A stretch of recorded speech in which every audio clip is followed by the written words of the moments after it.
คุณอาสังฆเถระเลิศที่มาฟังศาลาที่ประกอบพิธีนะครับ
เข้าโมง49 นาทีนะครับ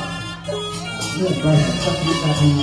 ตอนนี้เข้าโมง43เข้าโมง49เราในเรื่องประกอบพิธีตอนนี้ประธานสงฆ์นะครับประธานในพิธีเจ้าภาพได้มาพร้อมแล้วนะครับเดี๋ยวเข้าโมง49 นาทีเราจะเริ่มประกอบพิธีนะครับเราจะทำพิธีทำไมศาลานี้เรียบร้อยรถถวายเก้าทำเพลงเรื่องหนาเรียบร้อยแล้วก็ยกขึ้นไปยกก็ฟ้ายกชัดนะครับเอาทีเดียวเลยนะครับ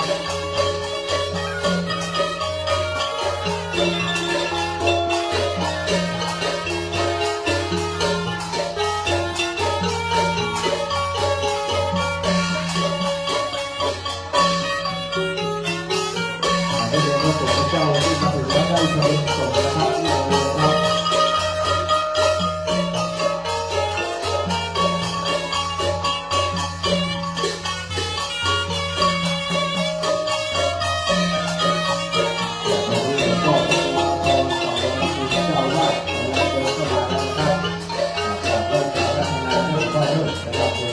4 นาทีนะครับจะได้ประกอบพิธีทางศาสนานะครับ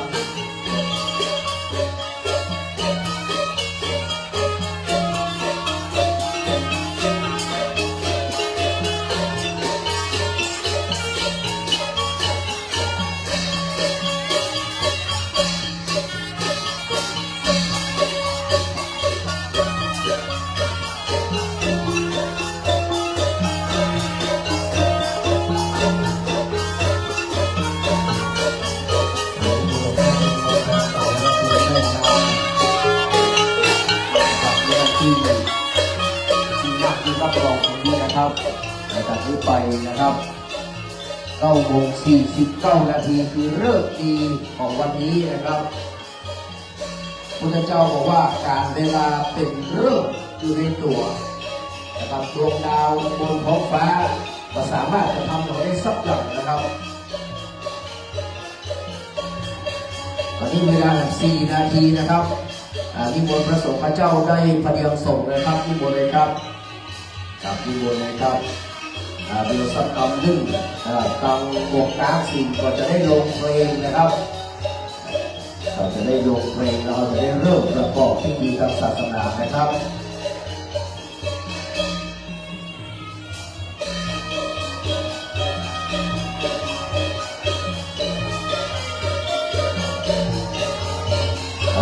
สบายเลยนะครับที่หลวงพ่อหลวงปู่อาทรพ่อทำกินพ่อ เพิ่งจัดให้เรียบร้อยได้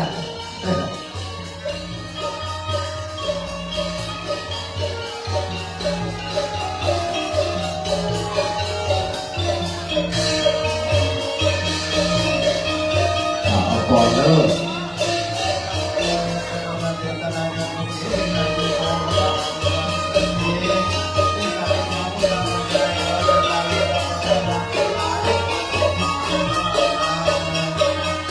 สาธุสาธุสาธุกราบนมัสการท่านพระคุณเจ้าทุกรูปเด้อครับที่ได้มาร่วมทำบุญแล้วก็มารับชัยธรรมในวันนี้ครับที่มูลเสบียงส่งเนาะท่านเจ้าคณะตำบลมาทำบุญต่อนะครับ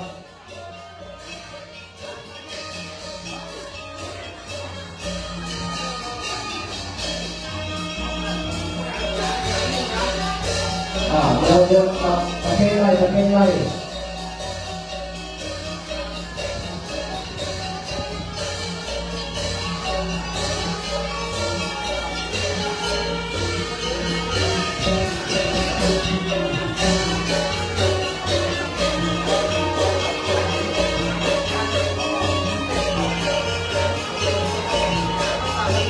มีโบนเลยครับได้โบนทะเบียนส่งเลยเลิกครับตอนนี้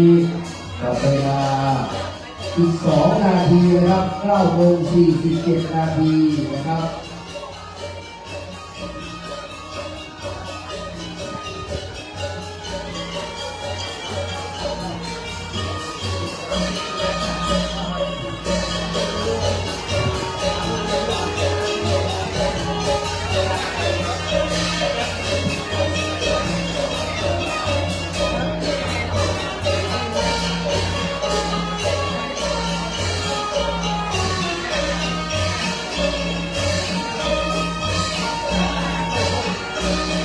ขอบคุณร่วมชาติจบแล้วนะครับขอบคุณนะครับ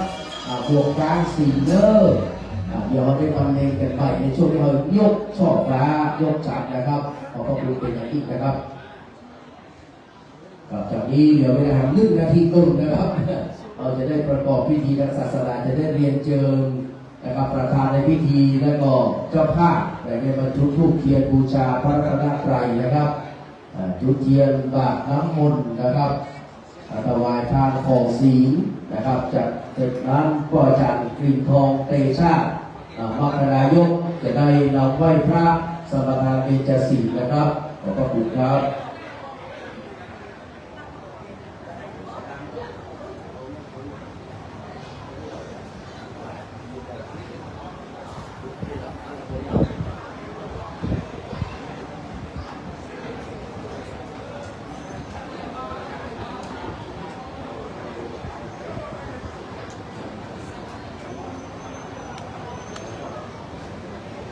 จากนี้ไป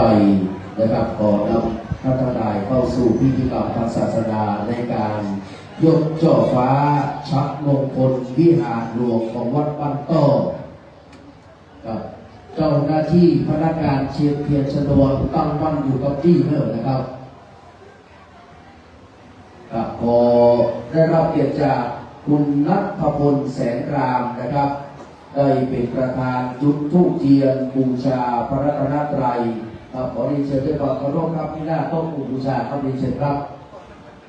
กับทุกท่านได้อยู่ในอาการสงบกายสงบวาจาสงบใจได้ประนมมือขึ้นเลิกในขณะที่คุณณัฐพลแสนรามประธานในพิธีจะได้จุดเทียนซ้ายนะครับหมายถึงซึ่งพระธรรมเลิศสุดประเสริฐบันเจิดยิ่งกว่าสิ่งไหนส่วนเทียนขวาว่าด้วยพระวินัยเป็นธงชัยให้เคียงอยู่คงคู่กันทูป3 ดอกพระวิสุทธิคุณพระปัญญาธิคุณและพระมหากรุณาธิคุณดอกไม้ในแจกันอันสวยสดท่านสมมุติว่าเป็นพระสงฆ์ธรรมรงศรีแม้จะมีมากมายหลายพันมารวมกันแล้วเป็นระเบียบเรียบร้อยงดงามพร้อมเพรียงเป็นอย่างยิ่งนะครับ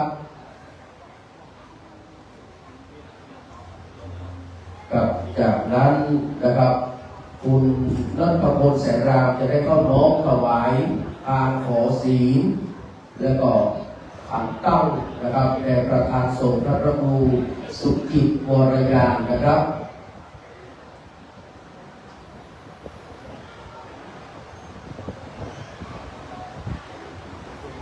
นี่เป็นคนรุ่นใหม่นะครับคุณรัตพลแสนราม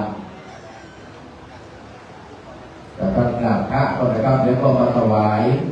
กับทางขอสิผู้ดับว่าในผู้ดับร่วมต่อด้วย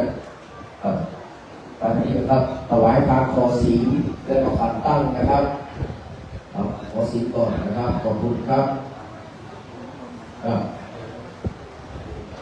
จากนี้ไปกราบไหว้สาราธนาหลวงพ่อพระครูอาภรณ์สังวรคุณเจ้าว่าได้เมตตาอธิษฐานจุดเทียนบาทน้ำมนต์ขันสาธรนะครับกราบรัตนาธิปังเคารพครับ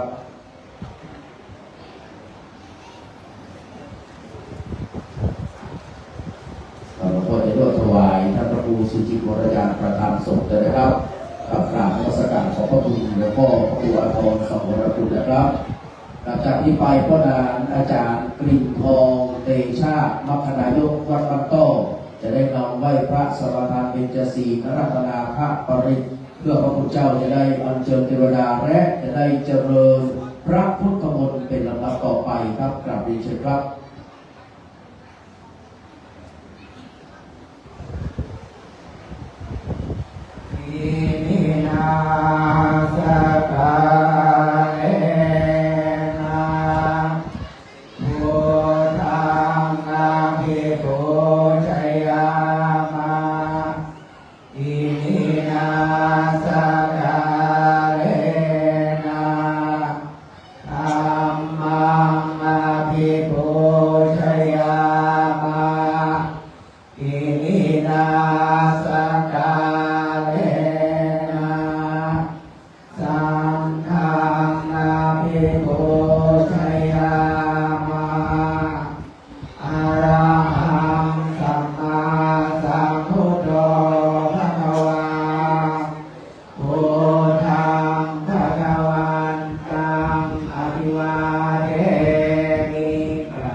โยติยา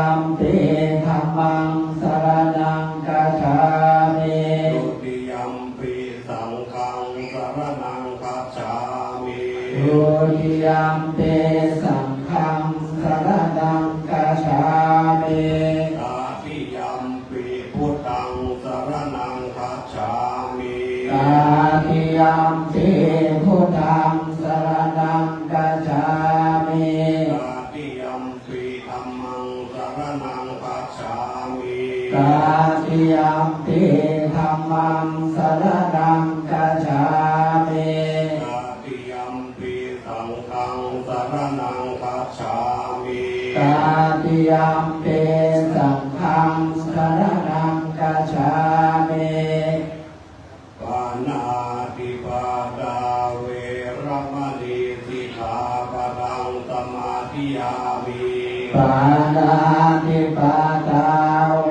รมณีสิกขาปะทังสมาธิยามิ อาทินนาทานาเวรมณีสิกขาปะทังสมาธิยามิ อาทินนาทานาเว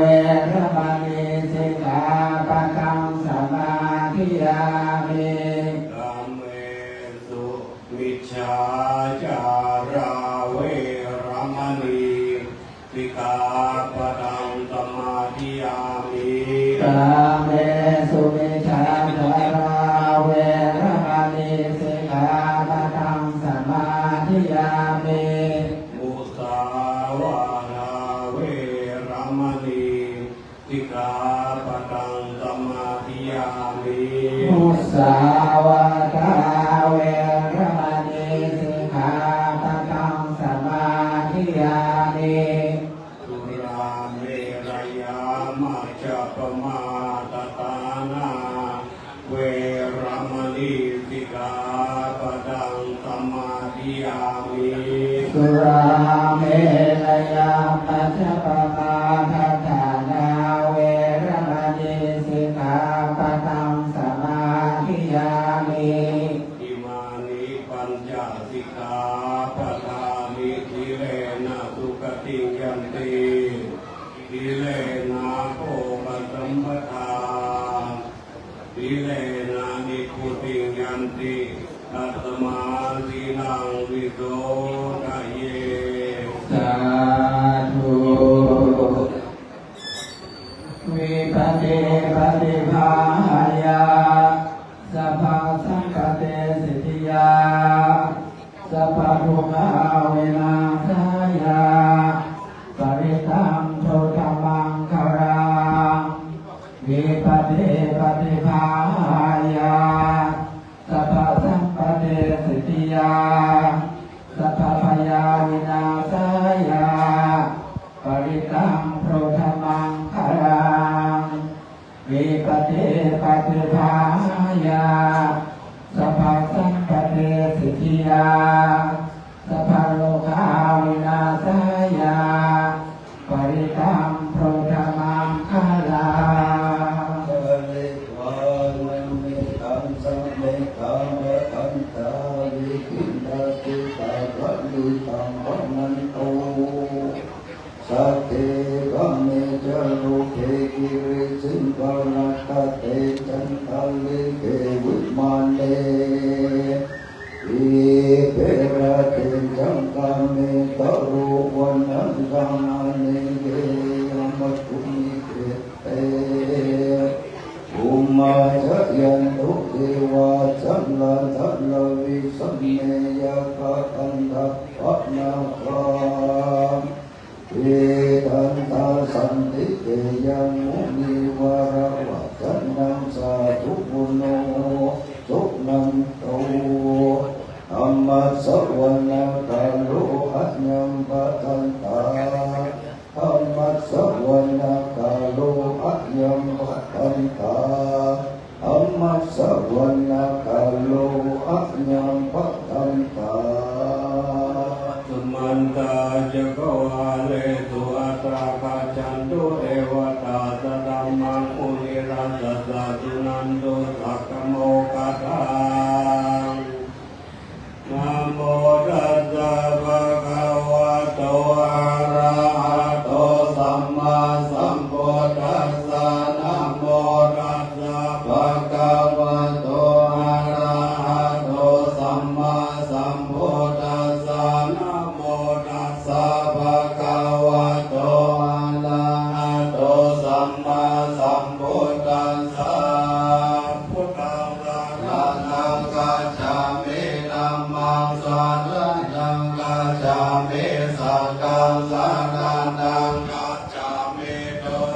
ยัมปิพุทธังสารนังกัจฉามิดุติยัมปิธัมมังสารนังกัจฉามิดุติยัมปิสังฆังสารนังกัจฉามิตติยัมปิพุทธังสารนังกัจฉามิตติยัมปิธัมมังสารนังกัจฉามิตติยัมปิสังฆังสารนังกัจฉา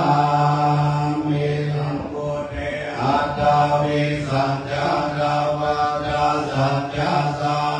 สะเกปัญญาสัตตาสานินามามิเสรัสสะเตสันนัมมัญญาสังกัญจาดาเรนะนามามิหังนามาการานุภาเวนะหันตัวสัพเพปัตตาเวอเนกาอันตรายาเปเวนะสันตุเสสะโตสัมพุทเตปัญญาสัจจะจตุวิสัตติสาสะเกตัสสะสัตตาสาเนนะมามิสิราสาหันเตสัตตมัญจสังกัญจา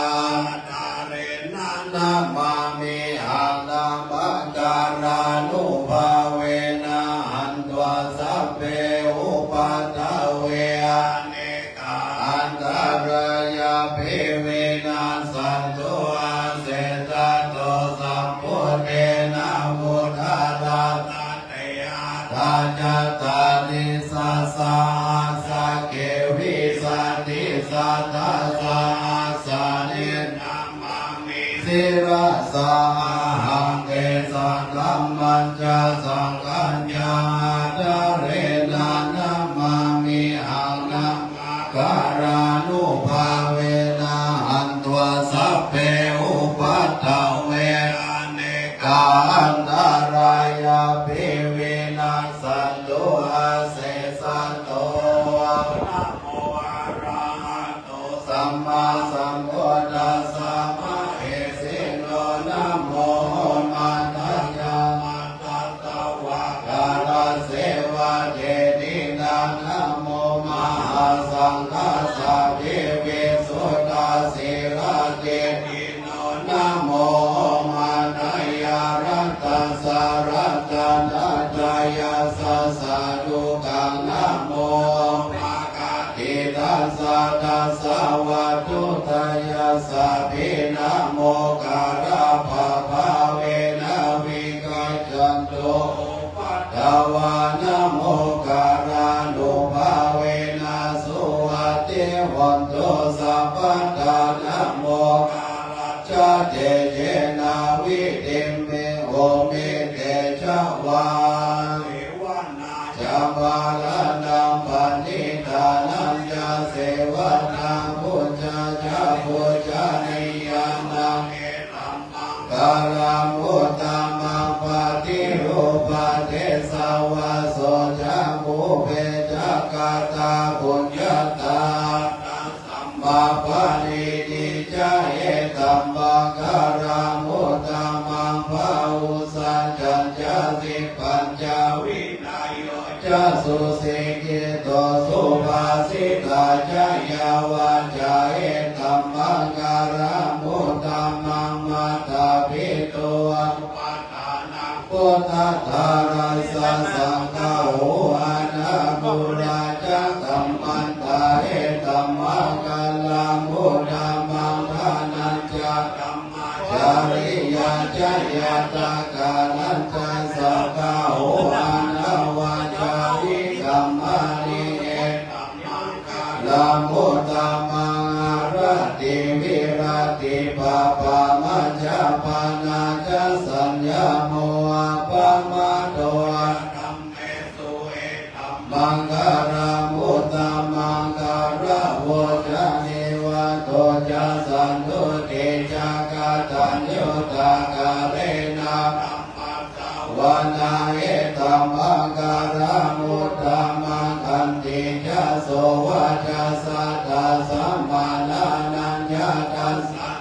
กาเลนะธัมมัจจาคัญจาเอธัมมังการามุตตมังตะโพชาภัมมัจจาริยัญจาอริยสัจจานาทัสสนานิพพานาสัจจิกิริยาจาเอธัมมังการามุตตมังพุทธัสสะโลกธัมเมหิทิตายัสสานกัมปติอาโสกังวิราชังเกมะเอธัมมังการามุตตมังเอตาทิสานิกัตวนาสัพพะธัมมปาราจิตาสัพพะตาโสติกัญจันติธัมเตสัมมังกาลามุตตมันติมหามังการาสุตาอินทวาหุรังวาสังเกสุวายังรัตานังพานิกานาโนสัมมังอภิตานาคาเตนะอิตัมปิพุทเตรัตานังพานิกาเอเตนะสัจเจนะสุวัตติหนโลกายังวิรักขังอัมมัตตังพานิกายะทัสสะกาสักกายามุนิสัมมาหิโตนะเตนะธัมเมนะสัมมาทิกินเจธัมปิธัมเมรัตตันังปานิกาเอเตนะสัจเจนะสุวัตติหนโตยัมพุทธาเสโตภริวันนะเยสุจิสัมมาทิมานันตาริกัญญามาหุสัมมาทินาเตนะสัมโมนาวิจติธัมปิธัมเมรัตตนังปานิกาเอเตนะสัจเจนะสุวัตติหนโตเยปุกาลาอัตถสัตตปัสสัตตาจัตตาริเอกานิยุกานิหนติเตนะกินายาสุกาตัสสะสาวกาเอเตโสตินานิมหาภารานิกัมปิสังเกรัตนังปานิตาเอเตนะสัจเจนะสุวัตติหนโตเยสุปายุตตามานาสานันราเอนานิกัมมิโนโกกัมมัสสะสันนัมเมเตปฏิปัตตามัตตวิชัยรัตตามุตตานิพุนติโกจามานาอิตัมปิสังเกรัตนังปานิตาเอเตนะสัจเจนะสุวัตติหนโตกินังปุรานังนาวังนาติสัมภาวังวิรัตจิตายติเกภวสัมมิเตหินาภิจาวิรุราหิจันดานิปัตติติรายตาปฏิโภหินัมปิสังเกรัตนังปานิตัมเตนะสัจเจนะสุวัตติหนโตเมตัญจสัมภโรกัสสมิมานะสัมภวะเยอปริมาณาพุทธังอโตยติริยัญจาสัมภตังอเวรังสัมปทาติกัญจารังนิสิโนวาสยานโนวายาวัตสาวิกาตานิโตเอตัมสัตติอาติกายาปัมมังเอตาวิหาราหิตัมติติจานุภาคัมมาสิรวาทัสสะเนนะสัมปันโนกัมเมสุวินายะเกรังนาอิจตุกะปัสสยาปุระเนติติการณิยะเมตตาสุขังโนพุทโธอะภะมะโนธัมโมอะภะมะโนสังโฆอะภะมะวันตานิสิลิงกัปปานิอาหิวิจิกาตาตาวะเทอุณานาภิสระภูโมสิกาคาตาเมระกาคาตาเมปาริตาปาติกามันตุพุทธานิโสหังนะโมภะคะวะโตนะโมสัตตานังสัมมาพุทธานังอิติโสภะคะวะอะระหังสัมมาสัมพุทโธวิชาจารณะสัมปันโนสุขโตโลกาวิโตอนุตตโรปุริสธัมมาสานาติสัทธาเทวมนุสสานะพุทโธภะคะวะติสวากาโตภะคะวะตาธัมโมสันนิ อาคานิโกเอปัสสิโกปัญญายิโกปัญจตาเวทินาโพโยอิติโสปะฏิปันโนภะคะวะโตสาวกสังโฆจุปะฏิปันโนภะคะวะโตสาวกสังโฆยายาปะฏิปันโนภะคะวะโตสาวกสังโฆสัมมิเจปะฏิปันโนภะคะวะโตสาวกสังโฆยะติตังจัตตาริปุริสายุกานิอัตตามุริสาบุคลาเอสัพพะคะวะโตสาวกสังโฆอาหุนายโยปาหุนายโยกังกินายโยอัญชริกาลานิโยอนุตตรังปุญญเกตังโลกัสสาลิมาอุตตาสัมมาภินิมิตังสาวุตันตังกิเมการังอุทิตังโหรัสสะเสนามาลังกานาทิตัมมาวิทินาจิตาวามุนิโตอันเตจะสาภวันตุเตชัยยะมังคลานิมาลาติเลกามาพิโยจิตังสัพพะราติโกรัมปนาราวะกัมมะกัมมะตตายะกัมปันติสุรันตาวิทินาจิตาวามุนิโตอันเตจะสาภวันตุเตชัยยะมังคลานินาราคิริกาจวัลลังอติอัตตาพุทธานาวะกิจกรรมสนิวสุขารุนันตเมตัมปุเสกวิทินาจิตาวามุนิโตอันเตจะสาภวันตุเตชัยยะมังคลานิอุกิตาตากรรมติหัตถสุตารุนันตนาวันติโยยันนาปะธังกุริมาระวันตาหิติปิสังฆธรรมโนจิตาวามุนิโตอันเตจะสาภวันตุเตชัยยะมังคลานิสัจจนาคตามุทารังอิวะคัมปินิยาจินจายะภาวะจนะจายะกายะมัจเจสันเตนะโสมาวิกินายิตาวามุนิโตตันเตจัสสาวันตุเตชัยยะมังคลานิสัจจังวิหายะมาติสัจจทวาทะเกตุวาทาภิโรภิรามัญญาอาติอัตถพุทธปัญญาปฏิปัจจาริโตจิตาวามุนิโตตันเตจัสสะวันตุเตชัยยะมังคลานินันโตปันนันทพุจจกังวิพุทธังอหิติพุทเทนะเทระพุทธเกนะธัมมาปยันโตอิโตปะเดสาวิตินาจิตาวามุนิโตตันเตจัสสะวันตุเตชัยยะมังคลานิทุกขาทิติพุทธเกนะสุตตาธัมมังมังวิสุทธิสุทธิมิติภะกาภิลานายะนาคาเทนะวิทินาจิตาวามุนิโตตันเตจัสสะวันตุเตชัยยะมังคลานิเอตาภิพุทธชัยยะมังคลาอัตตะกตายโยวาจันโตทินาทิเนสระเตมาตันติตวานาเนกาวิวิตานิจุปัตตวานิโมปังสุขังอภิกามายานะโรสัพพโยโตติโกนาโตหิตายาสัพพปานินาภูเรตวาภารัมนิสัพพะสัมโพธิพุทธมาเอเตนะสัจจวัจเจนะหุนตุเตชัยยะมังคลังชัยยันโตโพธิยามุเลสักกายานังนันทิวัตโตเอวัตวะวิจโย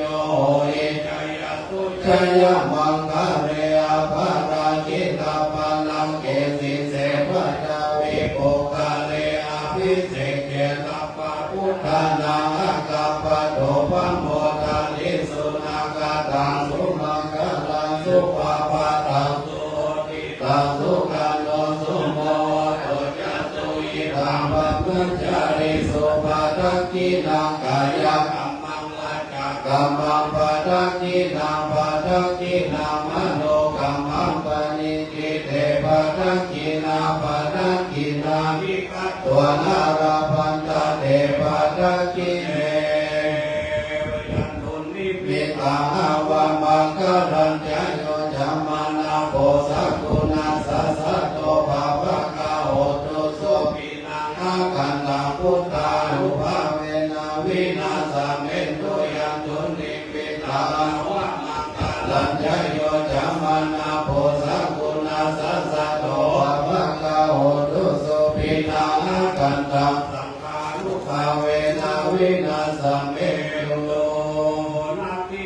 อังคันตังอัญญพุทโธเมสัพพะนังวาระเอเตนะสัจจวะเจนะโหตุเตชะยามังคะลังนัตถิเมสารนังอัญญังธัมโมเมสารนังวาระเอเตนะสัจจวะเจนะโหตุเตชะยามังคะลังนัตถิเมสารนังอัญญังสังโฆเมสารนังวาระเอเตนะสัจจวะเจนะโหตุเตชะยามังคะลังยังกิจจิรัตนังโลเกวิจานิวิวิตังพุทธุรัตนังพุทธสัมมานาทิรัตมาโสติภวันตุเตยังกิจจิรัตนังโลเกวิจานิวิวิตังพุทธุรัตนังธัมมาสัมมานาทิตัสสมาโสติภวันตุเตยังกิจจิรัตนังโลเกวิจานิวิวิตังพุทธุรัตนังสังฆสัมมานาทิตัสสมาโสติภวันตุเตสุขิโตวิรุระโหพุทธสาสเนอโรกาสุขิตาโอหิสาตัพเพหิยาติปิสาดาราดาสุขิตาวิรุณาพุทธสาสเนอโรกาสุขิตาโอหิสาสัพเพหิยาติปิเตอะดาราดาสุขิตาวิรุณาพุทธสาสเนอโรกาสุขิตาโอทัสสะสัพเพหิยาติปิกาลตะนังโอสัตตังโอตัมมังวารายิตาเทวามนุสานังพุทธเตนะโสตินาตุตุปัตตวาสัพเพทุกขาอุปัสสะเมตุเตสักขะตัวธัมมาทัตตานังโอสัตตังโอธัมมังวะลังปาริราอุปัสสะมานังธัมมังเกเจนะโสตินานัสสันตุปัตตวาสัพเพพยังเมตุเตสักขะตัวสังฆรัตนังโอสัตตะอุตตมังวะรังอาหุนยังอาหุนยังสังฆเตเจนะโสตินานัสสันตุปัตตวาสัพเพโรกาลุปัสสะเมตุเตทุกขปัตตาจานิทุกขพยาปัตตาจานิพยาโสกปัตตาจานิโสกาหุนตุสัพเพปิปานิโนตาวันตาจาเมหิสัมปันตังพุญญาสัมปันตังสัพเพเทวานุโมดันตุสัพพสัมปติสิทธิญาณตังดันตุสัตตายาสีรังรังกันตุสัพพตามาวนาวิรัตาหุนตุขันจันตุเทวตาสัพเพพุทธาวราปตาปัญเจกันัญจยังวารังอาราหานัญจเตเจนารักขังวันตามิสัพพโสทุกโขพุทธานาอุปาโตสุขัสสะธัมมะเดสนาสุขัสสังฆัสสะสามัคคีนัมมัคคะนังกะโพสุโขกัตติโยเสโสจะเนตัสสะมิเยโคกัปปติจายิโนวิจาจาตานะสัมปันโนโสเสโสเทวามนุเสติวาปฏิอาดิโจรติมาปฏิจันติมาสนะโตกัตติโยตัปปติจายิตัปปติพระมโนวัฏฏัสสะพะมโหรตังพุทโธตัปปติเตจัสสาโรกยาวะละมาลาภสันตุติปะระมังทานาวิสัสสะพะรังอายาตินิพพานังปะระมังสุขัง สาธุสาธุสาธุกับปฏิพระสงฆ์และวัดเข้ารูปอันมีหลวงพ่อพระครูสุทธิวรยานเป็นต้นเป็นประการได้เจริญพระพุทธมนต์เพื่อความเป็นสิริมงคลกับพระสงฆ์ศรัทธา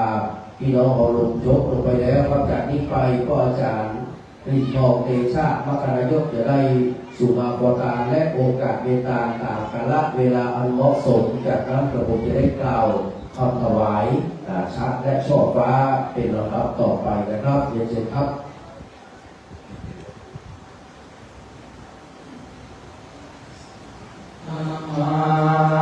วันตาเมตาภาวะโตตานังสัพพังโตสังฆมาราเมพังเตวันตาเมตาโยกาตานาเตสัพพัญญังสังวาตาทั้งหลายมีลาทังจานาลาพร้อมโตภาคานาอันสัทธาภูกาจังหลายหามาได้บุญจอประกอบเกินเกิดตั้งตายาเมื่อโตแต่งตาเมืองบัญชาของการก็ได้เป็นพันโยนหย่อนหล่อนได้ยิ่งก่อนทางโน้นก็ได้ป้องพ้นเป็นส่วนหล่อนได้ด่วนยุคเอา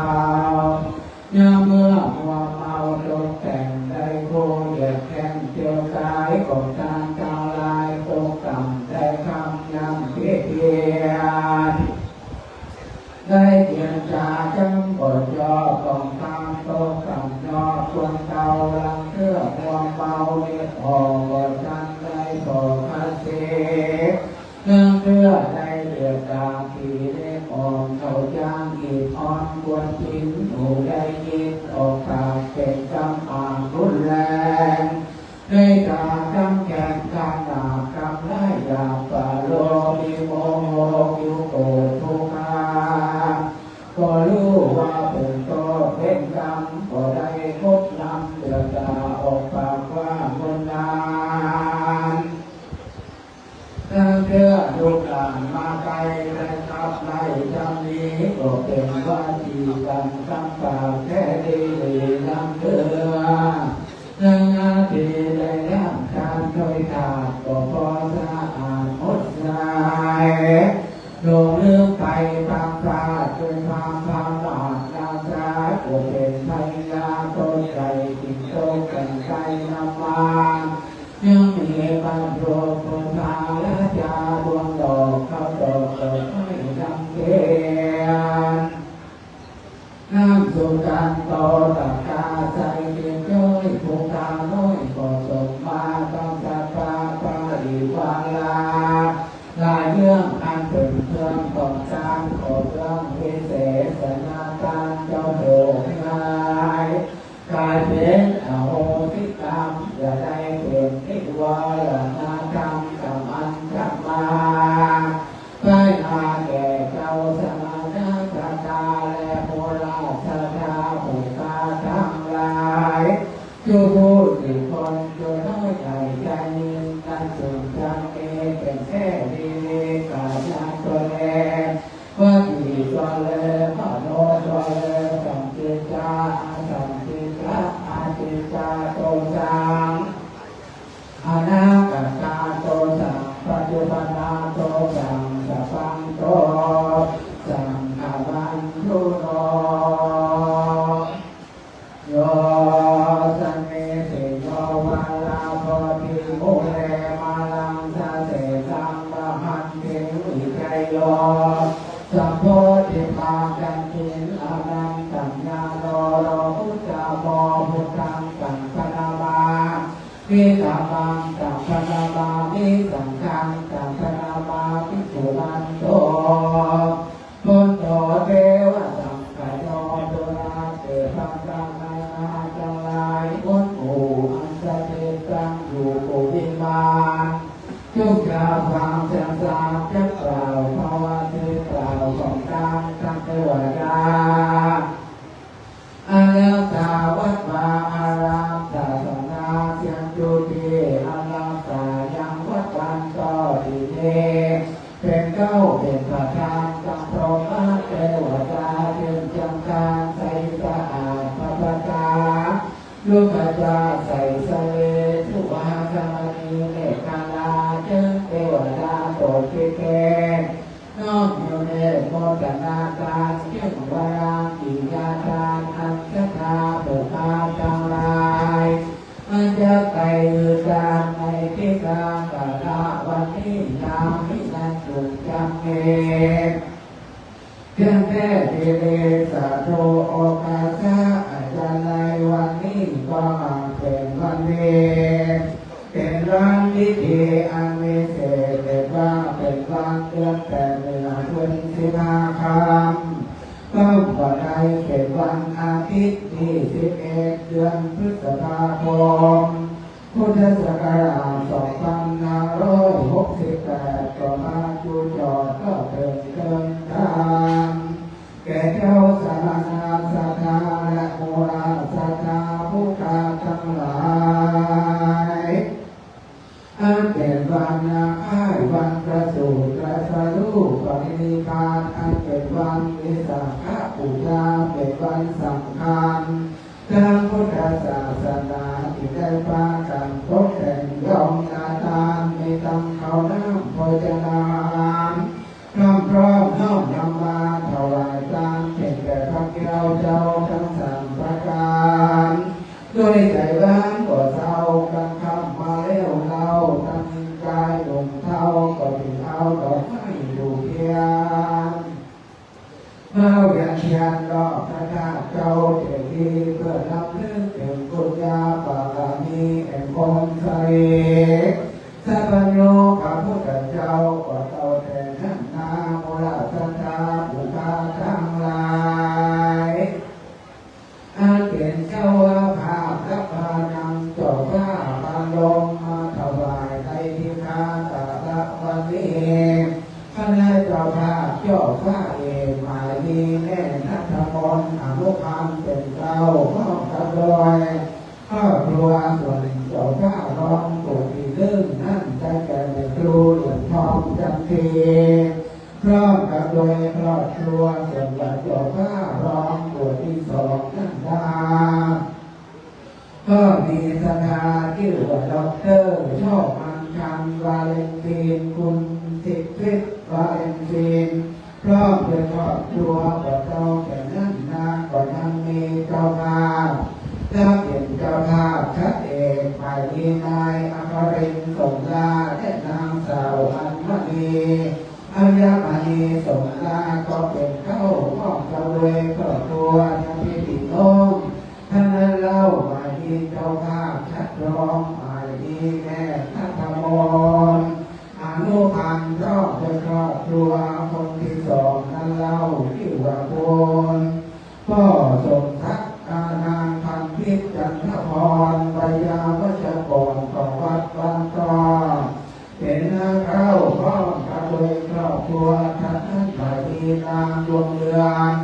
แม่ลูกนารักเป็นเก้าพร้อมกับโดยครอบครัวคนต่อมานั้นเล่าหมายดีนอกจากที่นางสาวปริชัดช่วยคำก็เป็นเข้าก็โดยครอบครัวท่านนั้นนามานีนางเพียนตาโพตะวงก็เป็นเก้าจากคนก็ต้องเป็นเก้าเจ้าสถาที่ได้พระการตกแต่งแต่พร้อมน้อมมาเป็นสถาการในที่คากาลวันที่ก็เป็นเจ้าบุญที่ส่วนบุญกุศลสว่างกายไว้พระคุณพระผัวไปนาพอเจ้าแต่นั้นนาก็ให้มีเจ้าสมณะสัตตาและโมราสัตตาบุคคาทั้งหลายทั้งนี้ตั้งใจโน้มใหญ่ก็พากันมาถวายทานยกหล่อข้าไปละกาส่วนนาคัดมาเป็นบนนำข้าววิหารเพื่อถวายเป็นอาการเป็นพุทธาปูชาธรรมปูชาสังฆปูชาในวันที่สาขปูชาวาสนีแท้เดวันีนาสมณะสัทธาและโมราสัทธาปูชาตามหายทั้งภายในและภายนอกภายในมาที่หลวงพ่อพระตัวทองสังวรคุณเป็นเก้าพร้อมกับโดยสาธุสิทธิ์เจ้าจุดงจุดององค์สัทธาภูคาทั้งหลายก็ยิ่งใจประกันถวายตามยกจอผ้าไปละกาประดับประดาบนหลังคาวิงามหลังใหม่ที่ใส่กว่าเจ้าก็ได้กราบพระราชนามนพระสังฆา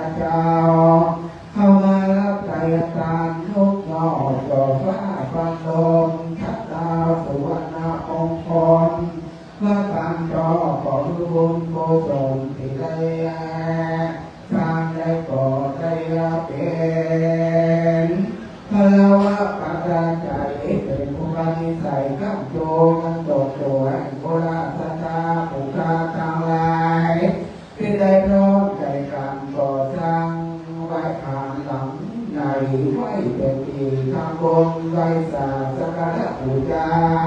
มาเมตตาภาวนาจับสิ่งคำธรรมกินตามโดยแต่บางจงเยินที่ได้ว่าการยกยอลายื่นแก่ตามขอเพื่อเป็นพระราชาแก่กลาง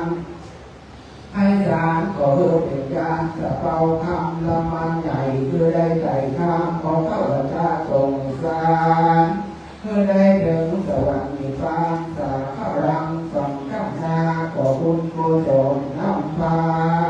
ไม่เกิดที่กระเสริฐจันฟ้าเลิศนำสวรรค์ให้เพียงทันแก่ไกลตกแต่ให้ยิ่งตาสมจากกรรมการผ่ากันนาแห่งเจ้าสมณะสัตตาและโมราสัตตาผู้กาต่างกาลายพระนินาเจ้าสมณะสัตตาและโมราสัตตาผู้กาทั้งหลายจะได้พร้อมกันอภิวาทน้อมเกณฑ์จักเวรตามมกราภาษาบาลีวาสาทุกโอกาสาทางพันเตทุกบุภาลาจะทางนางพระสาหาลัตานังกาลิกาตานังจัตตาสุวรรณตานังสัพพะริวารตานังยังพาจะนางพุทธัสสะธรรมสาสังฆัสสะตุติยามปิตาติยามปิเมื่อยังพันเตทุกบุภาลาจะทางนางพระสาหาลัตานังกานิกาตานังจัตตาสุวรรณตานังสัพพะริวารตานังอาเบยาโลมยาโลกาลามังกะภะละนิบาตปัจจัยโยพุทโธคาลาโวธัมโมคาลาโวสังโฆคาลาโวนะโมวิสุทธังโลกนาธังสวากาตังอิมาลังทักขินาธังสัพพังสัมปติดังสัพพังโตสังฆามังตุโนกับก็ได้มีทองมีชาติเราก็ได้ยกในโอกาสเวทาเป็นที่เรียบร้อยจากนี้ไปเราจะได้ถวายนะครับเอาพระพุทธพระกหาตลอดถึงชักเงินชักทองและก็การนิกาหรือว่าช่อฟ้าใบราคานะครับ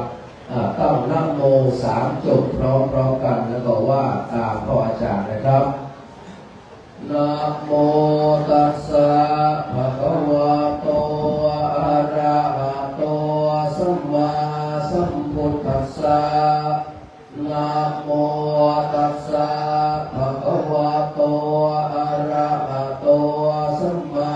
สัมพุทธัสสะนะโมตัสสะภะคะวะโตอะระหะโตสัมมาสัมพุทธัสสะถวายเข้าพระพุทธนะครับอิมังสูปะพยัญชนะสัมปันนังสาลีนังโอทัพนังอุคักกังวะรังพุทธัสสะปูเชมิยัคเคพันเตสังโฆปฏิชานาตุมัจยังเอตานิอิรัญญาสุวรรณชัตตาติชัตตายุคานิจาตันนิกานิจาสัพปะริวารานิพุทธัสสะปูชนะถายะอิมัสสมิงวิหาเรนิยาเทวะสาธุโนพันเตอะยังพุทธัสสะปูชนะถายะอิรัญญาสุวรรณชัตตาติชัตตายุคัสสะกันนิกายะทานัสสะอานิสังโสอัมหากัมเจวะมาตาปิตุอาทีนังจาปิยัชนานังทีฆะรัตัง อิตายะสุขายะวัฒนายะโชติกายะวิปุระถาตุจิรายะจาสังวัตตุข้าแต่พระสงฆ์ผู้เจริญขอพระสงฆ์จงรับทราบข้าพระเจ้าทั้งหลายขอมอบถวายฉัตรเงินฉัตรทองและช่อฟ้าไปลกาพร้อมทั้งบริวารทั้งหลายเหล่านี้ไว้ในวิหารนี้เพื่อเป็นพุทธบูชาขออานิสงส์แห่งการถวายฉัตรเงินฉัตรทองช่อฟ้าใบลกาและบริวารทั้งหลายเหล่านี้ของข้าพเจ้าทั้งหลายจงเป็นไปเพื่อประโยชน์เพื่อความสุขเพื่อความเจริญรุ่งเรืองและเพื่อความมั่นคงไพบูรณ์แก่ข้าพเจ้าทั้งหลายด้วยแก่ปิยชนทั้งหลายมีมารดาบิดาเป็นต้นด้วยตลอดกาลนานเทอญสาธุ พระสงฆ์ได้ส่งสาธุสักการสัญญาณบอกว่าดีละครับจากนี้ไปจะได้น้อมถวายจตุปัจจัยทายธรรมแต่พระสงฆ์ข้าเจ้าตามแบบโบราณจะได้ถวายเป็นพุทธบูชาในองค์สมเด็จพระสัมมาสัมพุทธเจ้าก่อนกราบพระธนาหลวงพ่อพระครูอาภรณ์สังวรกุลนะครับเจ้าอาวาสวัดบ้านต้อได้น้อมถวายพระพุทธเป็นปฐมครับกราบพระธนาครับ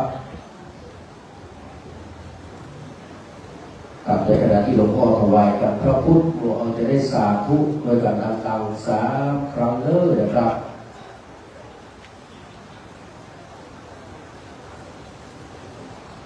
สาธุสาธุสาธุกับกราบนมัสการขอบพระคุณหลวงพ่อพระครูอาภรณ์สังวรกุลนะครับที่น้องถวายกับพระพุทธที่หลวงพ่อที่พระนามที่รับรองเลิก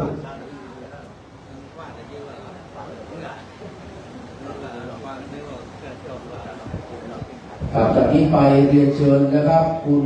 อัครินทร์คุณอัญมณีสมล่านะครับเอาน้องถวายรูปที่1นะครับแม่ครูเหรียญทองจันทีนะครับแม่ครูทองศรีวงกระจ่างคุณสมสุขอุทาแม่ตามนใจธรรมคุณเครือนักรงคุณจุรารัตน์พวงสะอาดแม่ขจรพวงสำลีเสริมสวยขจรนะครับคุณกิติยาสุพินิจกับและตัวแทนของแม่ครูวัชราพันธ์สุพินิจนะครับเดี๋ยวจะเรียนเลิกออกมาทึกภาคก่อนนะครับแม่สุพิษพรหมปัญญาและนางสาวปริชัดสร้อยคำนะครับ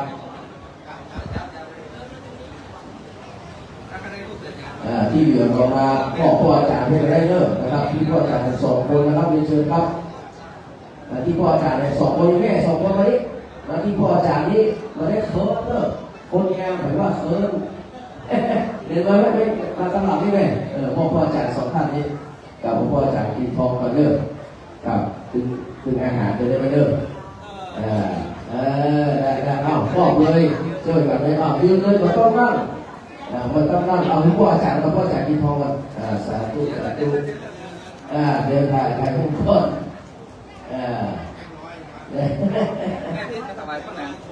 โอ้ไผ่เลยว่าแหละนี่ของแม่เนาะมานี่แหละนี่พ่ออาจารย์แม่นี่แม่ประเทศนี้แหละพ่อนี่แหละนะสาธุนี่มา1แม่ตั้งหลังเนี่ยแม่สุพิษมาตั้งหลังนี่แม่สุพิษพรหมปัญญาเนาะตอนนี้แม่เลิกตั้งหลังแม่ดูท่านจำเลยท่านตั้งหลังแม่เอาสาธุสา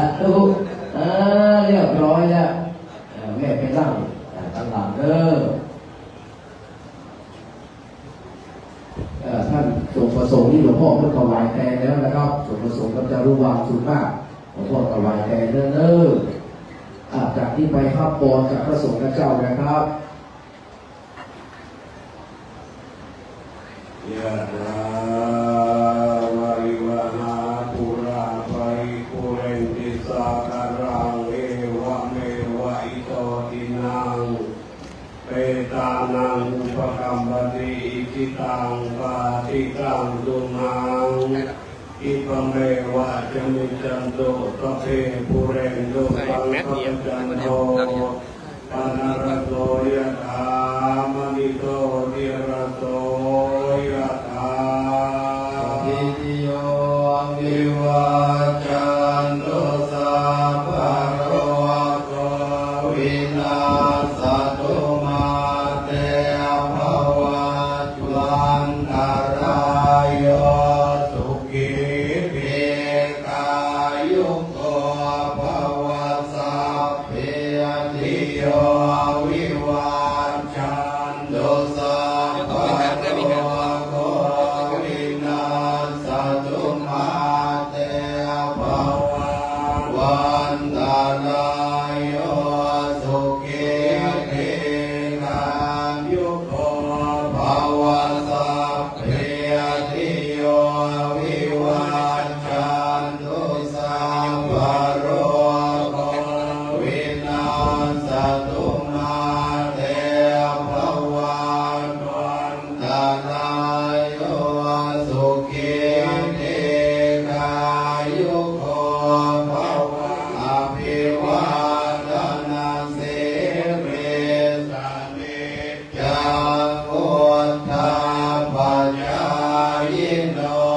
จัตตารโอธรรมาวัฏันติอายุวันโนสุขังภาลังอายุวันตะโกธนาวัตะโกสิริวั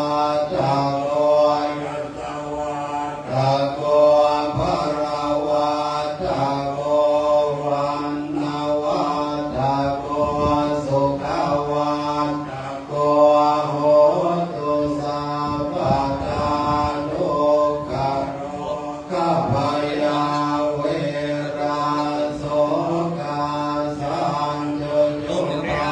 ตังอเนกานันตรายา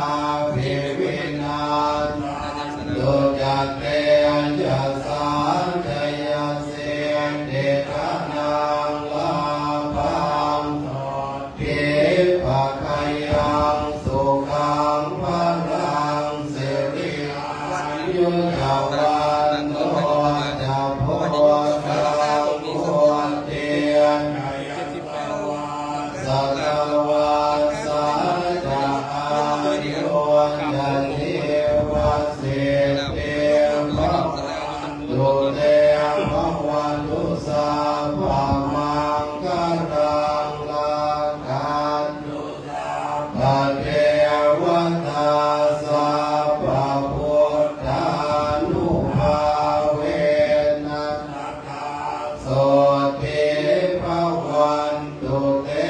ภวันตุสัพพะมังคลังขันตุสัพพะเทวตาสัพพะธัมมานุภาเวนัสสะโสติภวันตุเตภวันตุสัพพะมังคลังรักขันตุสัพพะเทวตาสัพพะสังฆานุภาเวนัสสะโสติภวันตุเต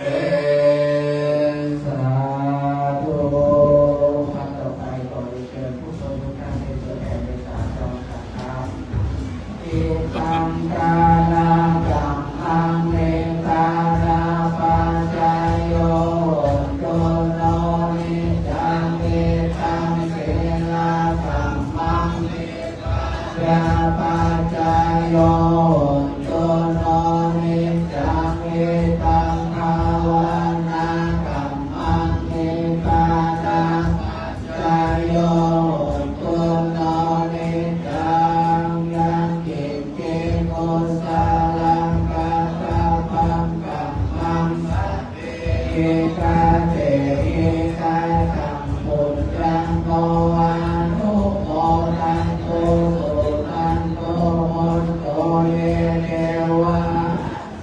มิกาเตอาเกวาตาเท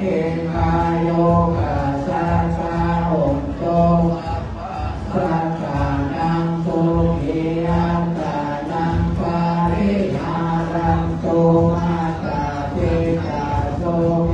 ตาคาปามุนจันโตสาเพนาปิตาโสเกตาองโตสุขาปามุนจันโตเทนานาปิตาโสเกตาองโตสุขาปามุนจันโตสาเพปิตาเทยังคาสาเพเปตาโสเมตาองโตปามุนจันโตสาเพนาคาตาโสเมตาองโตปามุนจันโตสาเพเกวาโสเมตาองโตโลกาปามุนจันโตสัพพะสัมปาตินังสันตุโวต่อไปเราหลวงพ่อองค์ประธานสงฆ์วันทานิพันเตสัพพังอาภาลังธังอามาเอวายาตาตังปุญญังสาวินานุโมทิตาพังสาวินากาตังปุญญังอังคาทาพังสาธุสาธุอนุโมทามิ เยตุภวังจยมังคลังจยสุหาวาหังจยสติภวันตุเป สาธุสาธุสาธุ กลับจากที่ไปกราบพระธดาหลวงพ่อพระครูสุนิวรยานหลวงพ่อพระครูอาทรสองวรคุณและหลวงพ่อพระครูประภาสปริยัติวิมลท่านพระครูสมุพอใจนะครับฉันทโกนะครับ หรือว่าจตุทิพย์4 รูปนะครับไปที่ปรมอีนะครับ เรียนเชิญเจ้าภาพนะครับชัดเจ้าฟ้าเอกเจ้าฟ้ารองชัดเอกชัดรองไปที่นี่เลยนะครับพี่น้องศรัทธาเอาไปเข้าแถวที่หน้าโรงทานนะครับเดี๋ยวท่านอาจารย์นรินทร์จะได้เอาสายสีไปแจกนะครับครับเจ้าภาพมาอยู่ประเทศนะครับที่ชัดเนี่ยนะครับ แล้วพี่น้องศรัทธาเอาไปอยู่ที่หน้าโรงทานนะครับ เข้าแถวกันให้เป็นระเบียบเรียบร้อยเดี๋ยวท่านอาจารย์อาจารย์นรินทร์นะครับ จะได้เอาสายสีไปแจกคือพวกเราได้ช่วยกันนะครับลำชัดลำเจ้าฟ้าขึ้นสู่บนวิหารนะครับเอาเจ้าภาพมีลงเพชรท่านพระพุทธเจ้านะครับ4 รูปนะครับ แล้วก็ท่านอาจารย์บุญเพ็งจะได้นำเจริญชยมงคลคาถานะครับ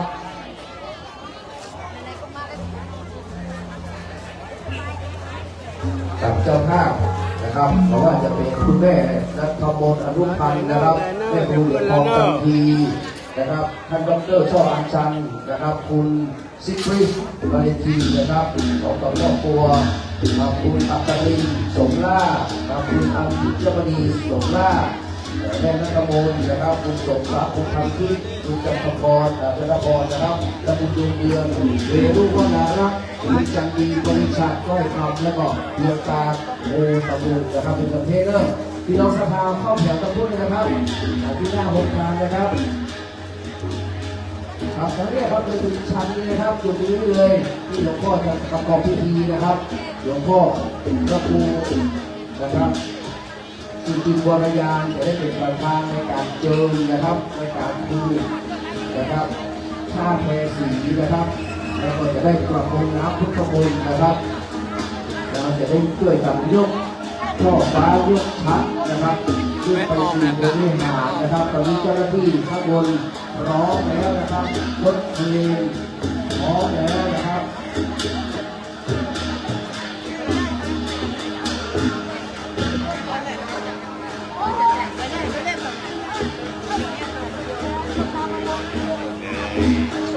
กระเจ้าว่างจะนับมาติดกัน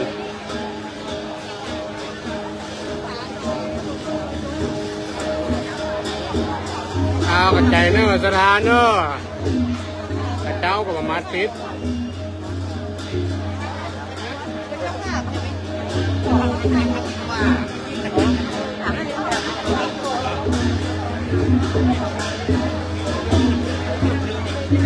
เอาสดาแล้วเราออกเลยสดามาลูกออกมาสดาพอแล้วก็เอามาติดกัน ขอบพระคุณโรงงานของพ่อครูอาภรณ์สาวรดุลเจ้าวาดนะครับแล้วก็เจ้าหน้าที่สองรูปนะครับประกอบพิธีเลิกนะครับแล้วก็จะได้อธิษฐานครับอธิษฐาน กระจายสดาติดไปมวย ทองก่อนนะครับติดทองก่อน ทันทีข้ามนี่เขาอยู่ตรงไหนอะรอดิ เจ้าภาพมาทำให้ครับเราอยู่ใกล้ๆที่เจ้าที่บาทน้ำมนต์นะครับเจ้าภาพอยู่ของก้าวแล้วก็ห้องนะครับเข้าแถวต้องเป็นระเบียบเรียบร้อยเด้อเวลาขึ้นนะครับเราปล่อยเด้ออย่ากลับไว้นะอย่ากลับไว้เด้อเวลาขึ้นเราปล่อยไปนะครับมาทางนี้นะครับครับเจ้าภาพมาทางนี้เลยครับมาอยู่ตรงนี้หลวงพ่อเลยนะครับเจ้าภาพมาทางนี้ครับ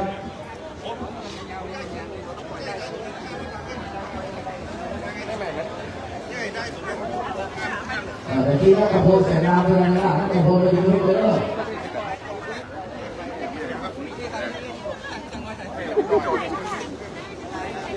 เวลาเพิ่งยกขึ้นนะครับพี่น้องศรัทธาเราปล่อยได้เนอะปล่อยได้สายสิญจน์ด้วยนะครับอย่าไปกำไว้เล่นที่นี่เนอะ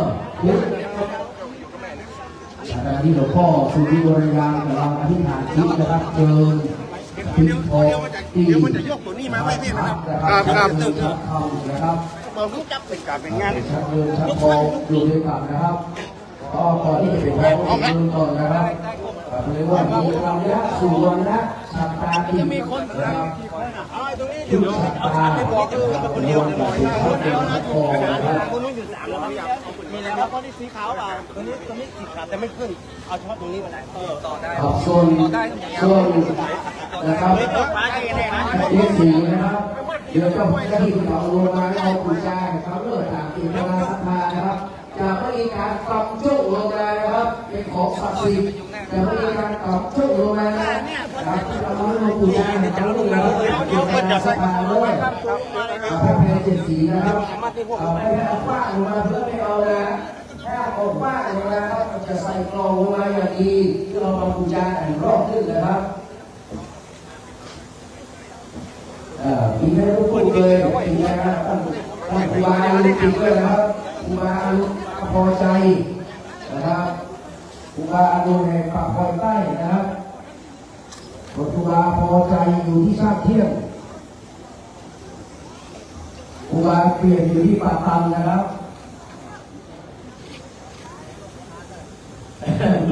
โลกคนอ่านส่วนครูบาอาทิตย์อยู่ที่บ้านพ่อ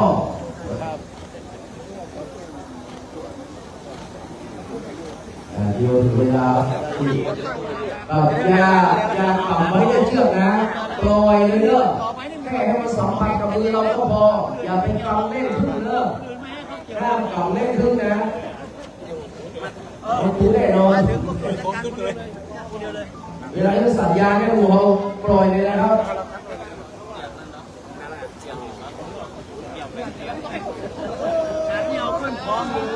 ได้ไม่ได้เปิดทิ้งไปเลยก็ร้องไหวชอบฟ้าแล้วตัวยืนเอาไปตัวยืนนี่มันไม่ได้อันนี้อาร์นี่นะคือขอเพลงไม่ดีก็นี่อาร์เขาเนี่ยเยอะร้อยเรารู้สัญญาณเนาะเดี๋ยวครับเดี๋ยวมันจะต้องได้ย่ายผมนี่มันดีครับโดยมาทุกคนทุกคนไม่ดีแล้วก็ยกพอดีเนาะนี่เนาะอ๋อนี่อ๋อนี่ต้องถอยออกมาครับเดี๋ยวยกไปให้กันยกมาเด้อปล่อยกันเด้อปล่อยได้กันเด้อปล่อยได้กันนะครับปล่อยได้กันเด้อยกมาตั้งที่พอดีครับพอดีคออยู่ที่นี่นะพอเด้อพอเด้อครับจะเอาช่อฟ้าขึ้นก่อนนะครับเอานี่ออกไปนี่จะเอาช่อฟ้าขึ้นก่อนเด้อเอาที่กลางไว้กลางที่เจ้าด้วยเนาะกลางที่เจ้าครับออกไปปุ๊บเอาพี่ก่อนป่ะ เรียบร้อยยัง เดี๋ยววันนี้เก่านะคะไม่ ปล่อยนะครับอย่ากำไม่แน่นนะให้สัมผัสก็พอแล้วปล่อยนะครับอันนี้โน้ตใช่ไหมครับขอเทียขอให้ความรักยังรักในความรักต้องให้ความรัก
ร้อยนะครับ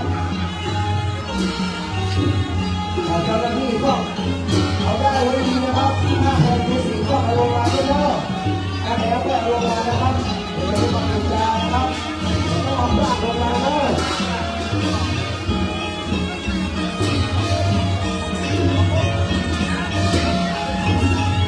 เอาไปเรียบร้อยนะครับเรียบร้อยต่อแล้วเนาะเราจะไม่ยกขาต่อนะครับเราได้ใจเป็นรอบเนาะเราจะตัดตัวนะครับเราจะตัดตัวเนาะตอนนี้เจ้าหน้าที่ลงมาแล้วนะครับ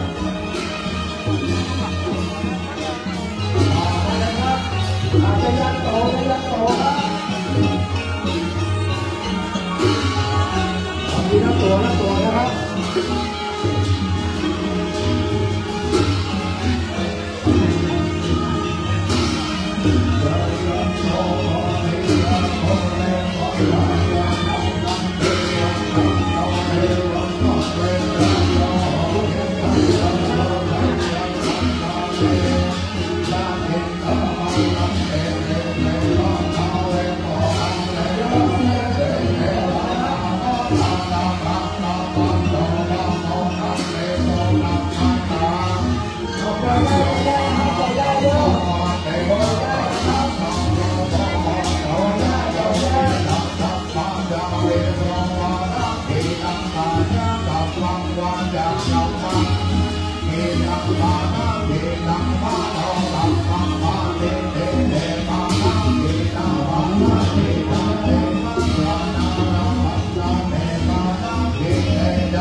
Hãy subscribe cho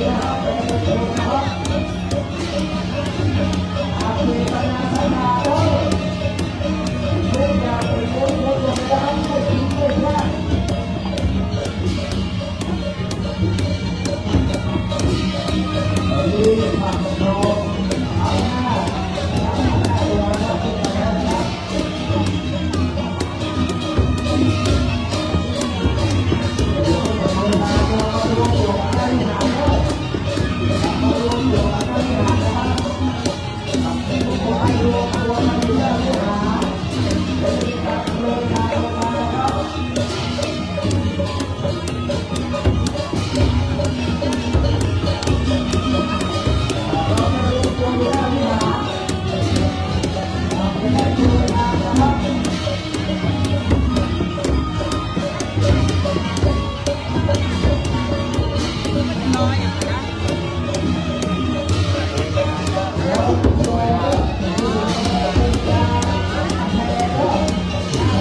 Ghiền Mì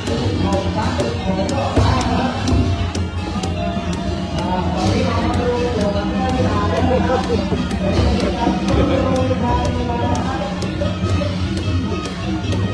วยทานมวยทานมวยทาน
มาเยอะ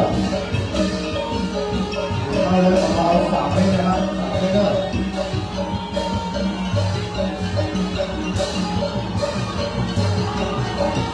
ขอบคุณทุกท่านทุกคนทุกท่านเด้อวันนี้ได้ดูศูนย์การอย่างเต็มที่เดี๋ยวบอกเตรียมบูชาภาพในเทศสีนะครับตามเจตนาศรัทธาเด้อ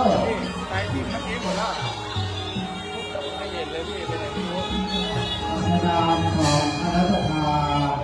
ว่ามันก็ขอขอบคุณระดับพ่อแม่พี่น้องศรัทธาทุกศรัทธาท่านที่มาเจอทุกคนทุกท่านที่ได้มาร่วมพิธียกเจ้าฟ้าในวันนี้ทุกท่านครับเข้ามานั่งก็ขอบคุณมายังพ่ออาจารย์ทางสงฆ์วัดเจดีย์หรือว่าพ่ออาจารย์เจ้าศรีที่ได้มาเป็นพิธีกรมาเป็นพิธีกรในงานยกเจ้าฟ้าประโตบ้านเฮานะครับท่านทำได้ดีมากเลยนะครับขอบคุณมากครับวันงานวันแต่ในงานก็อาจจะได้เจอหน้าท่านด้วยนะครับในบรรดาพ่อแม่พี่น้องเอาทุกคนทุกท่านนะครับสำหรับพิธีการเอาดูสุดการเลยครับในวันนี้นะครับเป็นการถวายเจ้าทุกข์ใจพยาการเดี๋ยวได้ส่งก็ดีที่ทางวัดเขาได้กล่าวรัตนามาเป็นจำนวน9 รูป 9 ตนด้วยกันนะครับภายในตำบลใกล้เคียงท่านก็ได้โปรดเมตตามาเจริญพระพุทธมนต์แล้วก็ได้รับความเมตตาจากหลวงพ่อพระครูสุจิตวรยานหลวงพ่อเจ้าวาดวัดต่างๆนะครับท่านก็ได้โปรดเมตตามาเป็นเขาเป็นประธานในพิธียกเจ้าฟ้าปางลมยกทัพนะครับก็เป็นการเชิดการเป็นพระดีงามนะครับเพราะฉะนั้นอย่าไปลืมนะครับ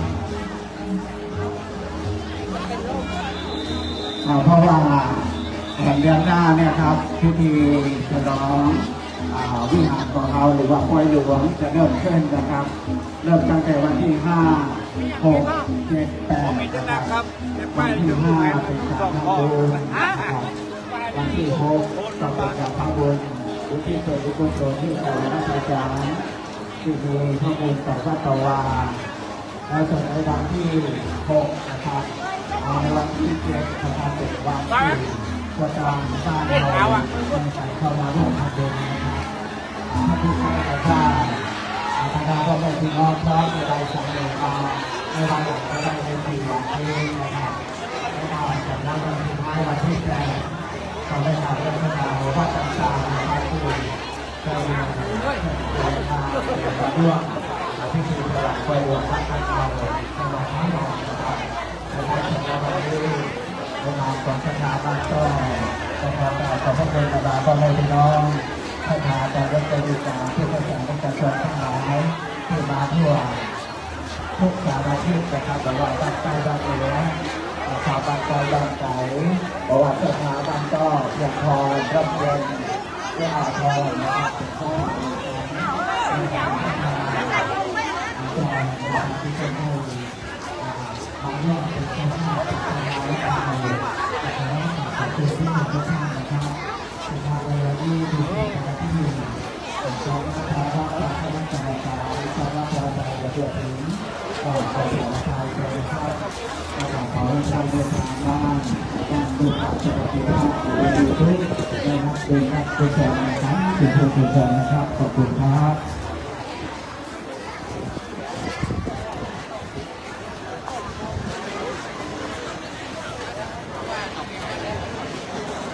มันก็ดีนะครับมีน้ำผลงานได้ก่อนเอามาเลยปล่อยได้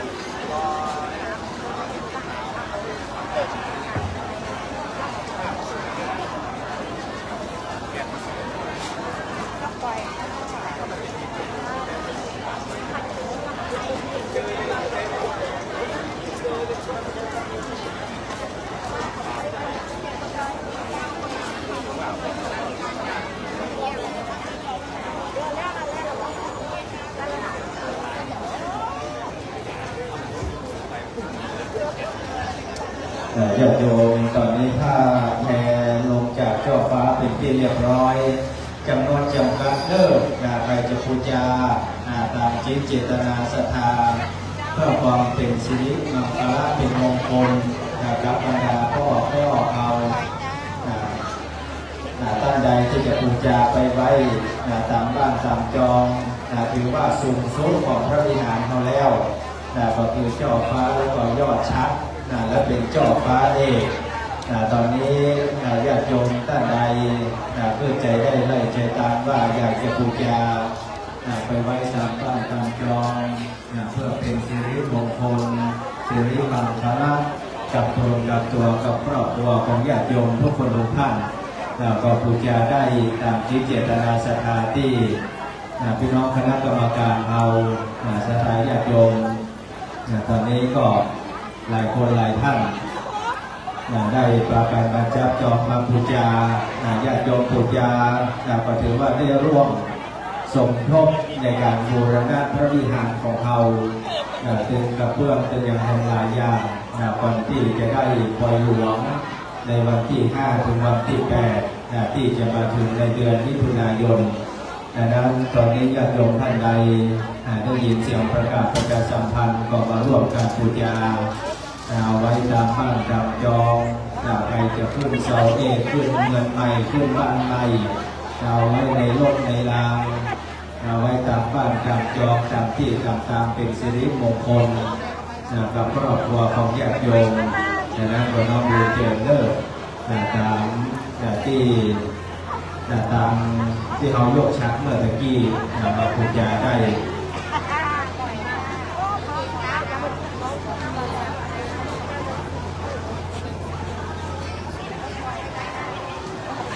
ก็สำหรับที่พระพุทธเจ้าประกาศที่เกี่ยวกับเรื่องผ้าเจ็ดสีนะครับที่เราได้ร่วมกันทำบุญพระสงฆ์เจริญพระพุทธมนต์เป็นที่เสร็จเรียบร้อยแล้วเขาก็เอาไปบูชานะครับอย่างที่บ้านเขามีเจ้าที่นะครับมีหอเจ้าที่เขาก็เอาไปผูกนะครับเพื่อเป็นสิริมงคลแก่เจ้าที่บ้านเขานะครับแล้วก็ภายที่เมื่อขึ้นบ้านใหม่ก็ดีแปลงบ้านใหม่ก็ดีนะครับก็เอาไปผูกนะครับเป็นสิริมงคลนะครับและอย่างหนึ่งคนที่กำลังจะแปลงบ้านใหม่กำลังพูดเสาเอกเสาโทจะพกขึ้นนะครับก็เอาไปนะครับเจ็ดสีเจ็ดสีบูชาไปเนาะเอาบูชาไปเป็นสิริมงคลแก่เราทั้งหลายนะครับเพราะว่าเอามายกเจ้าฟ้าฟังลมบรรยากาศก็ถึงเจ้าชัดในวันนี้นะครับเขาได้รับความเมตตาจากพระสงฆ์พระเจ้ามาเจริญพระพุทธมนต์เป็นสิริมงคลแล้วนะครับเพราะว่าเจ้าฟ้าฟังลมตลอดถึงชัดนั้นมันอยู่สูงนะครับมันอยู่สูงเป็นที่เคารพสักการะบูชาแก่เราทั้งหลายและแถมอย่างหนึ่งเพื่อนบอกว่าในตำนานเพื่อนว่าเจ้าฟ้าเนี่ยจะเป็นลูกของพญาครุฑนะครับตัวจะเป็นคล้ายๆกับพญาครุฑพญาครุฑนี่เป็นผู้ที่มีอำนาจบารมีปกปักรักษาอย่างโลกมนุษย์เราคือได้อยู่เย็นเป็นสุขนะครับปกปักรักษาพระพุทธศาสนาคือการส่งรุ่งเรืองบ่พึ่งมาทักก่อนมาฟีบ่พึ่งมีเพศภัยอันใดที่จะมาเพียวพานล้างผ่านพระพุทธศาสนาเขาได้มาโดยอำนาจบารมีของพญาครุฑหรือว่าเจ้าฟ้าปันลมที่เรานำขึ้นไปประดิษฐานไว้บนยอดหลังคาพระวิหารนะครับแล้วเราก็ได้ป้ายบูชาเอายังผ้าเจ็ดสีนะครับไปผูกตรงบ้านก็เพื่อให้เป็นสิริมงคลแก่เราทั้งหลายนั่นเองดังนั้นบรรดาพ่อแม่พี่น้องถ้าหากว่าเพื่อนเอาผ้าเจ็ดสีลงมาแล้วอยากจะบูชาไปที่บ้านนะครับไปผูกที่เจ้าที่เจ้าทางนะครับหอเจ้าที่เรานะครับอันเก่านั้นครับมันเก่าไปก็ดีนะครับเขาก็ที่ไปผูกไปมัดนะครับเป็นสิริมงคลแก่ครอบครัวและตัวเองนะครับวันนั้นก็ขอกราบขอบคุณบรรดาพ่อแม่พี่น้องสถานการยศนาฬิกาของเราทุกคนทุกท่านนะครับที่ได้มีจิตใจเป็นบุญเป็นกุศลได้มาร่วมกันทำบุญในวันนี้นะครับได้บูชาผ้าเจ็ดสีไปก็เกิดกันนะครับเนาะได้ทอนทุกปัจจัยเข้าวัดเข้าวาเอาต่อมาบูรณะปฏิสังขรณ์ภาวนาพุทธต่างๆของวัดของบางเราที่จะเดินการกลุ่มรุ่งเรืองสืบไปเขาจะได้เข้ามาวัดวาอารามนำกราบมาไหว้มาทำบุญสุดตาและด้วยความปิติดีใจนะครับบรรดาพ่อแม่พี่น้องทุกคนทุกท่านครับขอกราบขอบพระคุณทุกคน เด้อครับเมื่อทำบูชาแล้วก็ให้เราไปอธิษฐานไปฝึกไปบ้านนะครับ